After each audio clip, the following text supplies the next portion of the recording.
राधा राधा राधा राधा राधा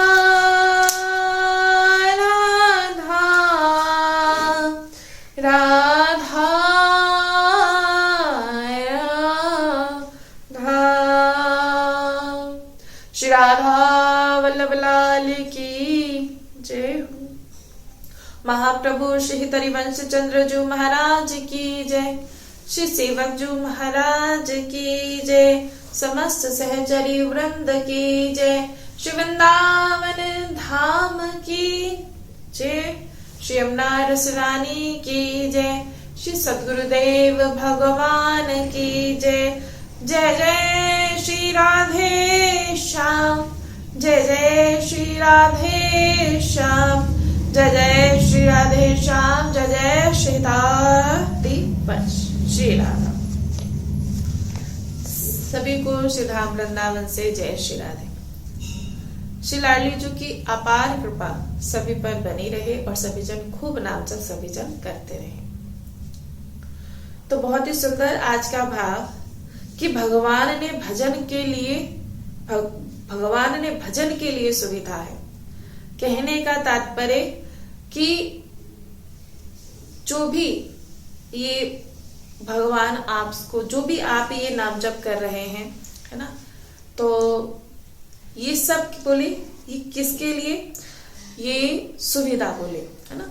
तो यहाँ एक बात सभी को ये समझनी है कि नाम जप के सहारे ही, जैसे सत्संग में सभी को नाम की महिमा बताई जाती है, बोले नाम के सहारे से ही आप क्या कर सकते हैं, प्रभु को प्राप्त कर सकते हैं। और इससे बड़ी सुविधा जीवन में कोई और हो ही नहीं सकती। आज के इस युग में, जैसे पहले सतयुग में जो ऋषि मुनि संत होते थे, तो बहुत ही ज्यादा जिनका तप बहुत ज्यादा किया जाता, व्रत तप नियम संयम ये सब। लेकिन आज के इस युग में कहीं ना कहीं ये मुश्किल होता जा रहा है, क्योंकि गृहस्थ आश्रम में सभी हैं।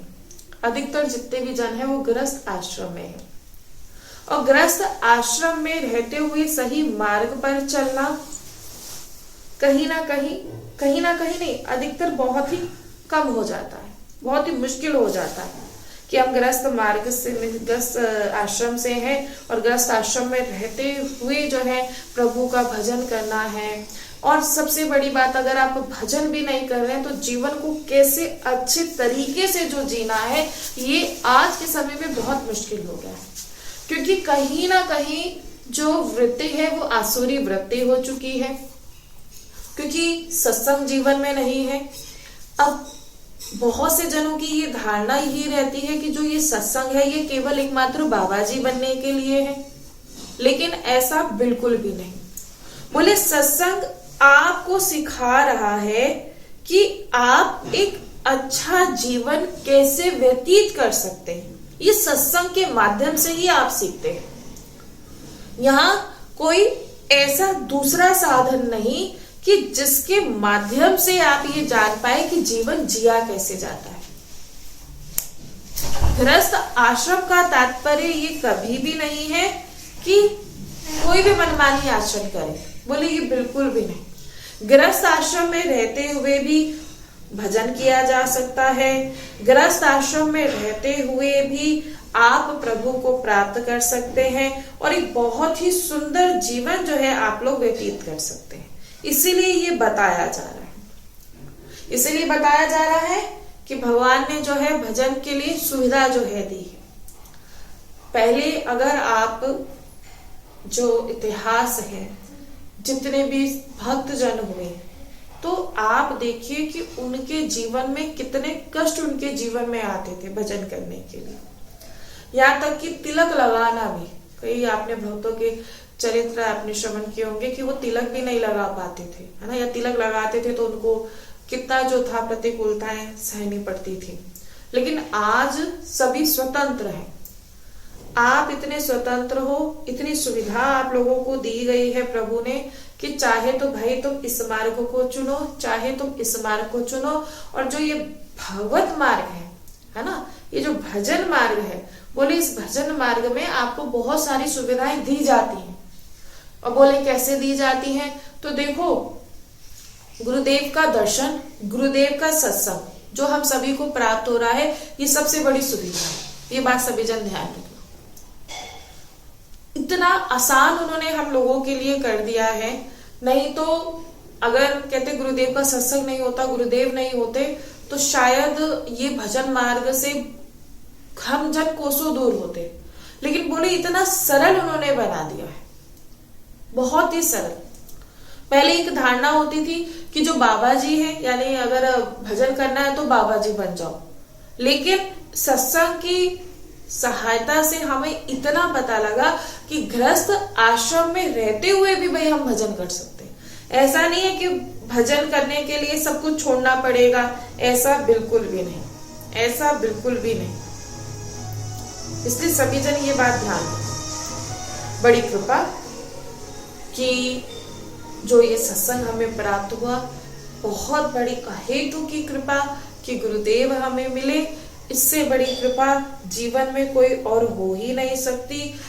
एक जो धारणा गलत बनाई गई थी कि सत्संग जो है वो केवल विरक्तों के लिए है, जो ये भजन मार्ग है केवल विरक्तों के लिए है, उस धारणा, जो गलत धारणा बना रखी थी अब तक, उस धारणा को हटा दिया गया।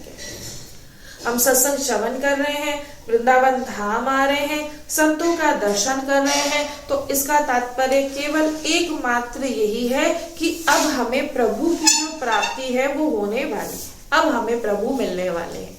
ये संकेत है।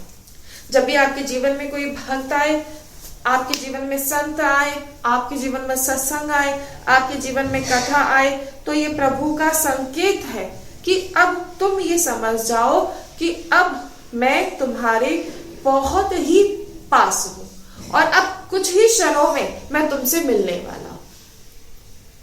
इसलिए सभी जन ये बात, सभी जन समझो, ये बड़ी कृपा है हम सभी पर कि हम सभी जन प्रयास कर रहे हैं।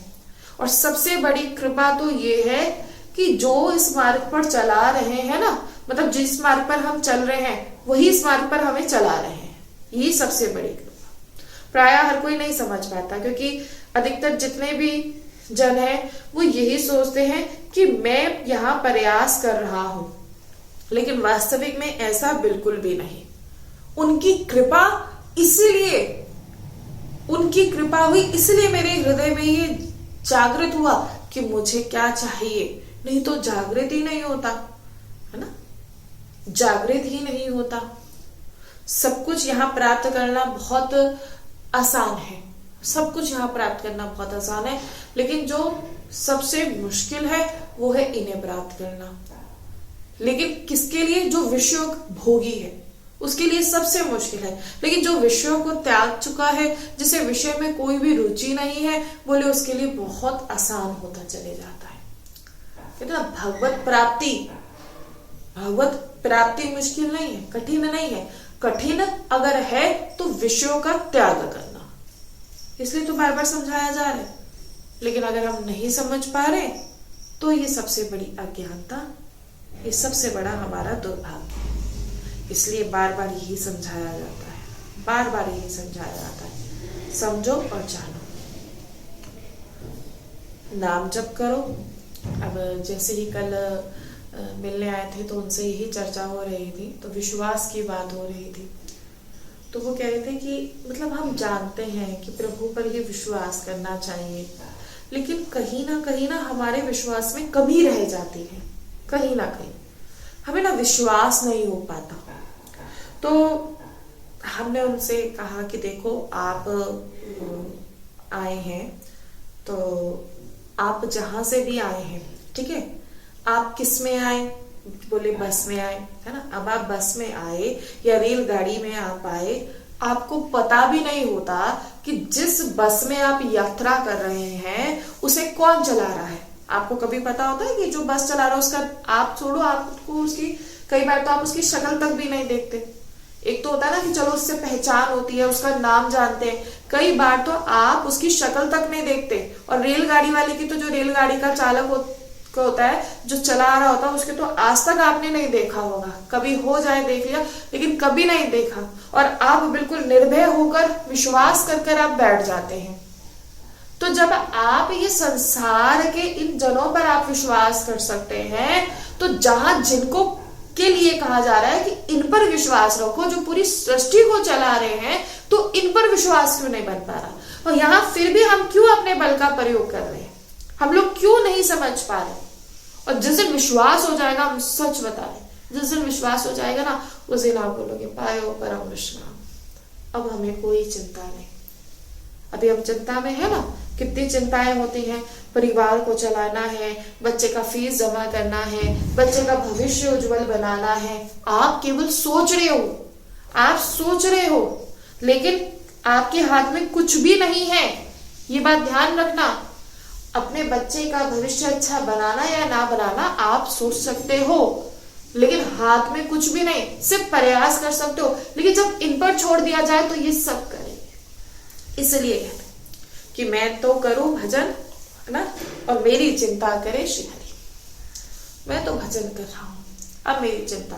अब बोले अब क्या ऐसे बैठ जाएं? देखो, ऐसे बैठना भी सबके बस की बात नहीं है। ये कोई सामान्य बात नहीं है कि सब कुछ छोड़ा और बैठ गए। कोई बिरला ही होता है, कोई बिरला ही होता है।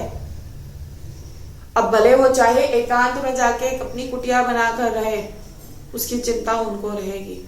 उसे कब पवाना है, कितनी आवश्यकता है, उसकी चिंता प्रभु करेंगे। यहाँ दिक्कत यही है कि आवश्यकताओं से ज्यादा मांगा जा रहा है, आवश्यकताओं से ज्यादा मांगा जा रहा है। इतना नहीं मांगते कि जो अभी वर्तमान में है सिर्फ उनका देख लेना। या तो ये मांगा जाता है कि इतना कमा ले कि 7 पुश्ते तक बैठकर खाए, फिर कोई चिंता नहीं। तो यही बात, यही प्रभु से दूरी, क्योंकि प्रभु सब जानते हैं कि तुम्हारे मन का भाव कैसा है। इसलिए बोले विश्वास। यहाँ सबसे बड़ी बात आती है विश्वास। तुम्हें विश्वास करना पड़ेगा। बोले अभी नहीं हो पा रहा तो वाचिक झूठी बोलते रहो, मुझे आप पर विश्वास है, मुझे आप पर विश्वास है, मुझे आप पर विश्वास है। ये झूठी एक दिन सत्य हो जाएगा। ये बोलते बोलते बोलते बोलते बोलते ही ना, झूठ ये बोलते बोलते ही बोले एक दिन सत्य हो जाएगा। बोले अच्छा, इसे मुझे पर विश्वास है, एक दिन वही सुन रहे होंगे, है ना। अभी तो वो जानते हैं, हम कहते ना दूसरों को नहीं जानना, अभी हम खुद को जाना, और हमें सबसे ज्यादा बेहतर, इनसे बेहतर ये जानते हैं ना। वो जानते हैं कि अभी तो ये वाचिक है, अभी वाचिक है, तो समय दो इसे समय दो। अभी केवल वाचिक है, इसको मानसिक होने दो। अभी वाचिक है, इसका दृढ़ विश्वास होने दो। जिस साधक का दृढ़ विश्वास हो जाता है कि मेरे तो गिरधर गोपाल दूसरा ना कोई, फिर उसके जीवन में अगर कोई दूसरा नहीं रहता, तो फिर उसकी कमान जो है प्रभु संभालते हैं। अब तक आप संभाल रहे हैं, अपने बल का प्रयोग कर रहे हैं, लेकिन जिस दिन वो संभालेंगे तो बहुत सुंदर संभालेंगे। अभी नहीं मन में ये बात आ रही, अभी हृदय इस बात को नहीं हो पा रहा, तो ठीक है, झूठ बोलते रहो। हम तो आपसे ये भी कहते हैं, झूठ बोलते रहो, रोजाना बोलो मुझे आप पर विश्वास है, मुझे आप पर विश्वास है, मुझे आप पर विश्वास है। और एक दिन ये विश्वास ऐसा पुष्ट हो जाएगा, ऐसा पुष्ट हो जाएगा, फिर आप देखिए आपको कोई चिंता नहीं रहेगी।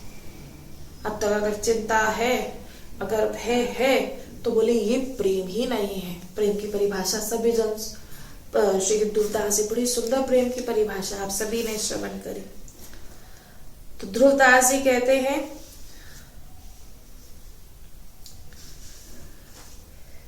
प्रेम बात हो बात ते सूक्ष्म कही ना जाए, तन तरवर को छाड़ के मन ही झुलावे आई। प्रेम प्रकार अनेक विधि तिन में उत्तम भांति, अद्भुत प्रीति दोहने की जिनके उर्झल कांति। नेह निवाहन कठिन है, फिर यो जगत सब जोई, विमल प्रीति नहीं देखिए, स्वार्थ लग जब सोई। प्रीति प्रीति सब को कहे, कठिनता सुखी रीति। आदि अंत निभे नहीं, बारू की सी भीति। श्री ध्रुवदास जी कहते हैं, प्रेम तो प्रेम है और अवर्णनीय है। बोले प्रेम की चर्चा भी पवन से अधिक सूक्ष्म अर्थात झीनी है। यह प्रेम की वार्ता शरीर रूपी वृक्ष को स्पर्श ना करके मन को आंदोलित करती है। ये जो बोले ये प्रेम की वार्ता है, ये जो शरीर रूपी वृक्ष है, बोले इसे स्पर्श ना करके ये मन को आंदोलित करती है। प्रेम के अनेक प्रकार हैं, अनेक विद्याएं हैं। वह लौकिक, पारलौकिक, अकाम, सकाम एवं सर्वकाम अनेक प्रकार का है। और इनमें उत्तम कोटि का प्रेम वह है जहां प्रेमी उपासक के हृदय में श्री लाडली लाल की पारस्परिक तत्सुखमय प्रीति सदा झलमलाती रहती है। ये उच्च कोटि का प्रेम है।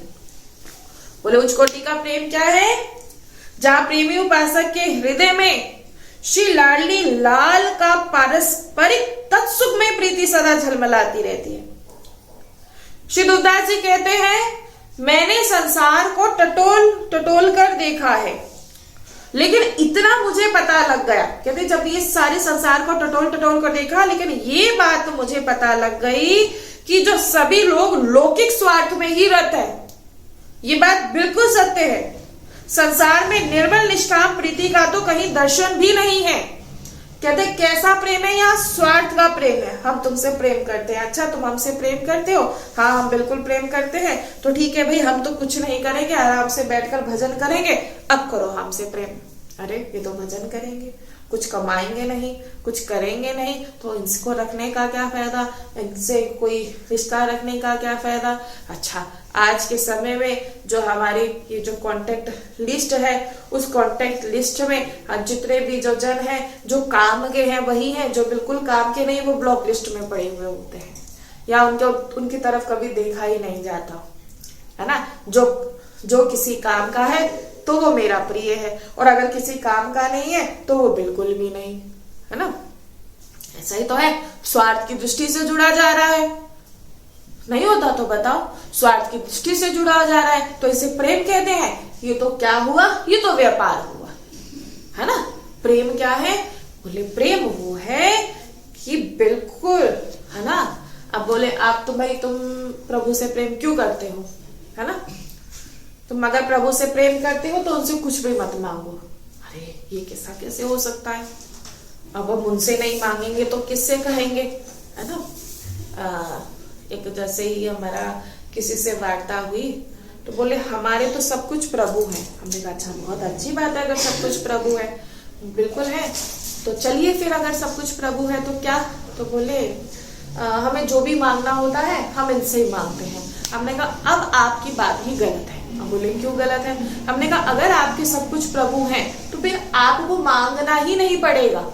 जिसके जीवन में सब कुछ प्रभु होते हैं फिर उसके जीवन में कोई आकांक्षा ही नहीं रहती, फिर उसकी कोई मांग ही नहीं रहती। वो तो एक ही बात कहता है कि मेरे प्रभु जैसी उनकी इच्छा, है ना, मेरे नाथ जैसी उनकी इच्छा, बस यही बात होती है। लेकिन अगर आप मांग रहे हो तो फिर ये झूठ है। क्यों? क्योंकि प्रभु से आपने प्रेम किया लेकिन अपनी स्वार्थ की दृष्टि से किया तो वो प्रेम नहीं हुआ, वो व्यापार हुआ। आज हमने इतनी माला करी, इसके बदले में बोलते ना जैसे व्यापार होना, तो ये व्यापार हुआ। और ध्रुवदास जी कह रहे हैं कि मैंने संसार को टटोल कर देखा है, लेकिन यहाँ जितने भी लोग हैं सब स्वार्थ में ही रत हैं। जो संसार में निर्मल निष्काम प्रीति का कभी दर्शन नहीं होता। ये निश्चित है कि प्रेम की प्राप्ति और अध्यंत उसका निर्वाह अत्यंत कठिन है। संसार में प्रेम प्रीति की बात तो सब कहते हैं, किंतु प्रेम का निर्वाह की रीति बहुत कठिन है। बोले कहते तो है सब, लेकिन इसका जो निर्वाह करना है ना, बोले वो बहुत कठिन है। जैसे रेत की दीवार बनाकर उसे खड़ा रख सकता है, बहुत कठिन है, ऐसे ही प्रेम प्रीति का अध्यंत निर्वाह भी अत्यंत कठिन है। इसलिए सभी जन समझो। प्रेम हर कोई नहीं कर पाता, इसलिए सभी जन समझो। बोले प्रेम के लिए, अगर प्रेम होगा तो वहां कोई भी स्वार्थ नहीं होगा। तो बहुत ही सुंदर ये प्रीति चौगनी में ध्रुवदास जी बहुत ही सुंदर ये प्रेम की परिभाषा बता रहे हैं और वास्तविक में प्रेम क्या है वो बता रहे हैं। और हमारी आप सभी से प्रार्थना है, सभी से आप इसी प्रकार जो है सत्संग को नियमित रूप से आप सभी जन श्रवण करते रहो। तो कुछ सेवाएं हैं जिसके लिए आज सत्संग जो है विश्राम किया जा रहा है। तो सभी जन से प्रार्थना है कि सभी जन निरंतर सत्संग आप सभी जन श्रवण किया करो। श्री राधा वल्लभ लाल की जय हो।